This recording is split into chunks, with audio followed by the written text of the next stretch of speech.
मेरे फ्रेंड्स, स्वागत करता हूं आप सभी का एक बार फिर से हमारे यूट्यूब चैनल टेक्निकल पॉइंट में। आज की वीडियो में लेके आ चुका हूं आप सभी के समक्ष थर्मल इंजीनियरिंग वन का एक और मस्त और धमाकेदार टॉपिक, जिसका नाम है जियोथर्मल एनर्जी। आज अपन समझेंगे जियोथर्मल एनर्जी क्या होती है, वो किस तरह ये वर्क करती है। तो आज की वीडियो में अपन कर देंगे जियोथर्मल एनर्जी की पूरी तरह से समाप्ति। और अगर आपको नोट्स चाहिए थर्मल इंजीनियरिंग वन के, तो आप क्या करिए, स्क्रीन पर दिख रहे नंबर पे कांटेक्ट कर लीजिए, आपको थर्मल इंजीनियरिंग वन के सारे नोट्स प्राप्त हो जाएंगे। तो चलिए शुरू करते हैं आज की धमाकेदार वीडियो बिना किसी देरी के। तो देखिए, सबसे पहले यहाँ पे लिखा है जियोथर्मल एनर्जी। सबसे पहले अपन समझते हैं कि जियोथर्मल एनर्जी की डेफिनेशन क्या होती है। तो देखो, पृथ्वी के अंदर जो आपकी पृथ्वी है, इसके कोर में मान लीजिए ये आप क्या है, अर्थ है, ये आपकी अर्थ है। इस अर्थ के कोर में बीच में बहुत ज्यादा हीट है, बहुत ज्यादा गर्मी है, क्योंकि यहाँ पे परमाणु संलयन की प्रक्रिया चलती है। इसलिए यहाँ पे क्या होती है, बहुत ज्यादा हीट उत्पन्न होती है। यहाँ पे बहुत ज्यादा रेडियो एक्टिव एलिमेंट भी होते हैं, इसीलिए यहाँ पे क्या होती है, बहुत ज्यादा हीट उत्पन्न होती है। हीट का मतलब भाई आपको पता होगा गर्मी, ठीक है ना, इतना तो आपको पता होगा। अब क्या होता है कि यहाँ पे क्या होती है, रॉक्स होती हैं, चट्टानें होती हैं। इस हीट के कारण ये जो हीट है, गर्मी है यहाँ पे, इस हीट के कारण क्या होता है, ये जो चट्टानें हैं, ये चट्टानें पिघल जाती हैं, रॉक जो है पिघल जाती हैं, तो पिघल के मैग्मा बन जाती है। अब ये पिघल क्यों रही है भाई, क्या इतना ज्यादा टेम्परेचर रहता है इसका? जो अर्थ का कोर है, इसका टेम्परेचर सूरज के बराबर होता है, लगभग मान लो सूरज के बराबर होता है। जिससे क्या होता है कि इसके संपर्क में, मतलब इसके संपर्क में यहाँ पे कोई भी चट्टान आएगी तो वो पिघलेगी, और पिघल के क्या करेगी, वो ऊपर की तरफ उठेगी। मतलब क्या होगा कि इस कोर के संपर्क में जो भी रॉक आएगी वो क्या करेगी, पिघलेगी। पिघलना मतलब वो किस में कन्वर्ट हो रही है, मैग्मा में कन्वर्ट हो रही है। मैग्मा मतलब क्या होता है, आपने लावा देखा है ज्वालामुखी का, ऐसे ही आपका रहता है मैग्मा। मैग्मा क्या है, पिघली हुई आपकी रॉक्स है, पिघली हुई चट्टानें हैं। ये चट्टानें क्या करती हैं, ऊपर की तरफ उठती हैं, सरफेस की तरफ आती हैं। जब ये सरफेस की तरफ आती हैं पिघली हुई चट्टानें, तो यहाँ पे ये फंस जाती हैं, क्या होती है, किसी क्षेत्र में जाके फंस जाती हैं। उसे अपन क्या बोलते हैं, उसे बोलते हैं हॉट स्पॉट। क्या बोलते हैं, हॉट स्पॉट। हॉट स्पॉट नहीं, हॉट स्पॉट बोलते हैं इसको। क्या बोलते हैं मेरे भाई, हॉट स्पॉट बोलते हैं। जब इस हॉट स्पॉट के संपर्क में जो सरफेस पे वाटर रहता है, आपको पता होगा कि सरफेस पे क्या रहता है, वाटर रहता है, वाटर आता है, तो क्या होगा, इसके कांटेक्ट में आने से वाटर का वाटर स्टीम में कन्वर्ट हो जाएगा, क्योंकि इनका टेम्परेचर बहुत ज्यादा होता है। क्या होता है, बहुत ज्यादा होता है। और इन हॉट स्पॉट के संपर्क में जब आपका वाटर आता है तो वो स्टीम में कन्वर्ट हो जाता है। अब इसी स्टीम का हम यूज करते हैं किसमें, इसी स्टीम का यूज करते हैं हम पावर जनरेशन में। तो आई होप कि आपको जो मैंने समझाया समझ में आ गया होगा। अब एक बार इसकी डेफिनेशन आप थ्योरेटिकली देख लीजिए, फिर अपन समझेंगे कि किस तरह अपन इस स्टीम का यूज कर रहे हैं पावर जनरेशन में। तो यहाँ पे क्या लिखी है, इसकी डेफिनेशन लिखी है कि जियोथर्मल एनर्जी पृथ्वी के अंदर से निकलने वाली हीट एनर्जी है। क्या है, पृथ्वी के अंदर से निकलने वाली ये प्रति हीट एनर्जी है। जियोथर्मल एनर्जी क्या है, आपकी हीट एनर्जी है जो धरती के अंदर से निकलती है। जियोथर्मल एनर्जी शब्द दो ग्रीक शब्दों से मिलकर बना है। तो जियोथर्मल है वो दो शब्दों से मिलकर बना है, जो शब्द है ग्रीक के शब्द। पहला जो शब्द है वो है जियो। जियो का मतलब होता है अर्थ, आपने ज्योग्राफी सुना होगा, ठीक है, तो वही वाला जो जियो है, जियो का मतलब क्या है, जियो का मतलब है आपकी पृथ्वी से। उसके बाद क्या है, आपकी थर्मल। थर्मल का अर्थ होता है हीट से।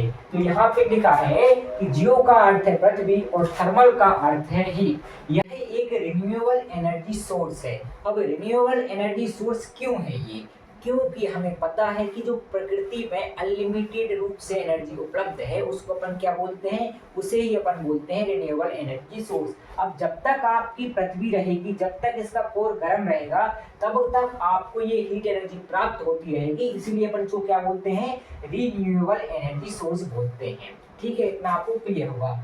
क्योंकि पृथ्वी के अंदर कंटिन्यू हीट उत्पन्न होती रहती है, क्योंकि यहाँ पे क्या होगा, जो कोर है इसमें क्या होता है, परमाणु संलयन की प्रक्रिया होती है। इस प्रक्रिया के कारण हीट उत्पन्न होती है, ठीक है। लेकिन आपने सुना होगा कि हीट को ना तो बनाया जा सकता है और ना तो डिस्ट्रॉय किया जा सकता है। तो यहाँ पे हीट उत्पन्न कैसे हो रही है भाई, बन कैसे रही है? तो देखो मेरे भाई, यहाँ पे एक प्रोसेस हो रही है। इस प्रोसेस के कारण जो हीट एनर्जी है वो कन्वर्ट हो रही है। भाई इस प्रोसेस में जो भी एनर्जी होगी वो एनर्जी कन्वर्ट किस में हो रही है, हीट एनर्जी में कन्वर्ट हो रही है। इसलिए यहाँ पे लिखा है कि हीट उत्पन्न होती है कंटिन्यू, ठीक है। इतना आपको समझना पड़ेगा। आई होप कि इतना आपको क्लियर हो गया होगा। अब समझते हैं कि जो हमें यहाँ पे स्टीम प्राप्त होती है उस स्टीम का यूज अपन पावर जनरेशन में किस तरह से कर सकते हैं। तो चलिए बढ़ते हैं नेक्स्ट पेज पे और देखते हैं इसका सिस्टम। सिस्टम का मतलब क्या है कि किस सिस्टम की मदद से अपन इस स्टीम का यूज करेंगे पावर जनरेशन में। बाप को भेज, तेरे बस की बात नहीं। बढ़ते हैं आगे और समझते हैं कि जियोथर्मल एनर्जी का यूज कैसे किया जाता है। और यहाँ पे बना हुआ है एक डायग्राम, जिसे आप देख सकते हैं। बड़ा ही बेहतरीन सा यहाँ पे डायग्राम बना हुआ है। डायग्राम में कुछ पार्ट है, इनको आपको समझना पड़ेगा। सबसे पहले अपन समझते हैं कि जनरेटर का काम क्या होता है। जनरेटर का काम होता है मैकेनिकल वर्क को इलेक्ट्रिक पावर में कन्वर्ट करना या इलेक्ट्रिसिटी में कन्वर्ट करना। ये काम होता है किसका, आपके जनरेटर का। और ये क्या है, आपकी टरबाइन। टरबाइन क्या होती है, रोटेट होती है। टरबाइन के रोटेट होने से टरबाइन के सेंटर पे जो शाफ्ट लगी है, मान लीजिए ये शाफ्ट है, ये रोटेट होती है। मतलब यहाँ पे हमें क्या प्राप्त होता है, शाफ्ट पे मैकेनिकल वर्क प्राप्त होता है। आई होप इतना आपको क्लियर हो गया होगा। और यहाँ पे लगा हुआ है कंडेंसर। कंडेंसर का काम क्या होता है, कंडेंसर का काम होता है कंडेंस करना। जो आपकी स्टीम है, अगर आपका जो वाटर है वो वेपर फॉर्म में या स्टीम फॉर्म में है, उसको फिर से वाटर मतलब लिक्विड में कन्वर्ट करना। मतलब क्या है कंडेंसर का, कंडेंसर का मतलब है कि आपकी जो वेपर या स्टीम है इसको कंडेंस करके लिक्विड फॉर्म में वापस लेके आना। इस ये काम रहता है कंडेंसर का। और यहाँ पे क्या लगा है आपका, स्टीम सेपरेटर। स्टीम सेपरेटर क्या करता है कि जो स्टीम रहती है, स्टीम में वाटर के पार्टिकल्स रहते हैं, उन वाटर के पार्टिकल्स को रिमूव करना और स्टीम को सेपरेट करना, है ना। मतलब क्या है भाई इसका, इसका मतलब ये है कि अगर आपकी वाटर के पार्टिकल्स और स्टीम दोनों मिक्सचर हैं तो दोनों को अलग अलग कर देना, दोनों को सेपरेट कर देना।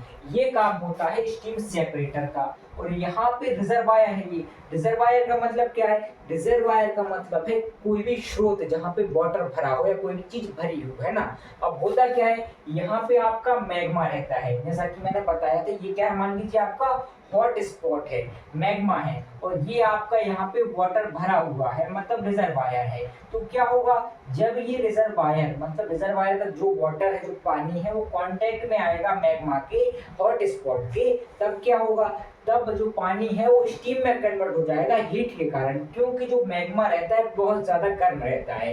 तो यहाँ पे क्या होगा, आपका वाटर स्टीम में कन्वर्ट हो जाएगा। और स्टीम क्या करती है, ऊपर की तरफ उठती है, ये आपको पता है। तो स्टीम क्या होगी, ऊपर की तरफ उठेगी और कहाँ पे आ जाएगी, स्टीम सेपरेटर में आ जाएगी। स्टीम सेपरेटर का काम क्या रहता है, स्टीम सेपरेटर का काम रहता है स्टीम और जो वाटर के पार्टिकल्स हैं उनको सेपरेट करना। तो यहाँ पे आपका जो वाटर के पार्टिकल्स होंगे उसको अपन फिर से कहाँ भेज देते हैं, लैंड में भेज देते हैं, मतलब धरती पे भेज देते हैं या सरफेस में भेज देते हैं। और जो आपकी स्टीम होती है, स्टीम को अपन कहाँ भेज देते हैं, टरबाइन के पास भेज देते हैं। इतना आपको क्लियर हो गया होगा। देखिए यहाँ पे आपको रेड कलर में जो दिख रही है क्या स्टीम है, और जो आपको ब्लू कलर में दिख रहा है ये आपका वाटर है। अब क्या होता है, अब देखिए जो स्टीम है ये कहाँ पे जाके टकराएगी, टरबाइन की ब्लेड पे जाके टकराएगी। और जब ये टरबाइन की ब्लेड पे टकराएगी स्टीम हाई स्पीड से, तो आपकी जो टरबाइन है वो क्या होगी, रोटेट होगी। टरबाइन के रोटेट होने से ये टरबाइन के एक सेंटर पे शाफ्ट लगी है, ये भी क्या होगी, रोटेट होगी। जब शाफ्ट रोटेट हो रही है इसका मतलब ये है कि शाफ्ट पे हमें मैकेनिकल वर्क प्राप्त हो रहा है। और ये शाफ्ट कनेक्ट रहती है जनरेटर से। किससे कनेक्ट रहती है, जनरेटर से। जब शाफ्ट पे हमें मैकेनिकल वर्क प्राप्त होगा तो जनरेटर क्या करेगा, इस मैकेनिकल वर्क को इलेक्ट्रिकल पावर में कन्वर्ट कर देगा। इलेक्ट्रिकल पावर मतलब इलेक्ट्रिसिटी में कन्वर्ट कर देगा। और यहाँ पे क्या लिखी हुई है, ट्रांसमिशन लाइन। ट्रांसमिशन लाइन क्या करेगी, इस इलेक्ट्रिक पावर का डिस्ट्रीब्यूशन कर देगी। जहाँ पे आपको इलेक्ट्रिसिटी चाहिए वहाँ पे आप ले जाएंगे ट्रांसमिशन लाइन द्वारा, मतलब तारों द्वारा, ठीक है। ये तो आपको ऑफिस से बात पता होगी, अपन इलेक्ट्रिसिटी का जो फ्लो है वो कैसे करवाते हैं, तारों के थ्रू करवाते हैं। और यहाँ पे आप देख रहे हैं कंडेंसर। अब क्या होता है कि यहाँ पे जो स्टीम टरबाइन पे टकराई है उसको अपन फिर से ठंडा करते हैं। कहाँ पे ठंडा करते हैं, कंडेंसर में। कंडेंसर में जाके ये स्टीम क्या होती है, ठंडी होती है और फिर कहाँ चली जाती है, फिर धरती में चली जाती है। जब आपकी स्टीम ठंडी होगी, आपने देखा होगा कि जब आप किसी बर्तन में पानी को गर्म करते हैं, उबालते हैं, तो जब पानी उबलता है तो उसकी वाटर की जो बूंदें हैं वो कहाँ ऊपर जाती हैं, ठीक है। अगर आप उसको ढक दें तो आपको क्या मिलती हैं, ऊपर बूंदें चिपकी हुई मिल जाती हैं। क्यों चिपकी हुई मिल जाती हैं, क्योंकि जो ढक्कन है उसका टेम्परेचर कम होता है। टेम्परेचर कम होने के कारण जो गैस, जो आपकी वेपर है, जो स्टीम है, वो फिर से वाटर में कन्वर्ट हो जाती है। वही फिनोमेना यहाँ पे वर्क करता है कि अपन क्या करते हैं, जो स्टीम है इसको कंडेंसर में ठंडा करते हैं। ठंडा होने के कारण ये कन्वर्ट फिर से लिक्विड में हो जाती है और इसको कहाँ भेज देते हैं, फिर से धरती पे भेज देते हैं। ठीक है, इतना आपको क्लियर हो गया होगा। अब एक डायलॉग और सुन लीजिए कि खौफ तो पागल कुत्ते भी मचाते हैं, दहशत केवल शेर की होती है।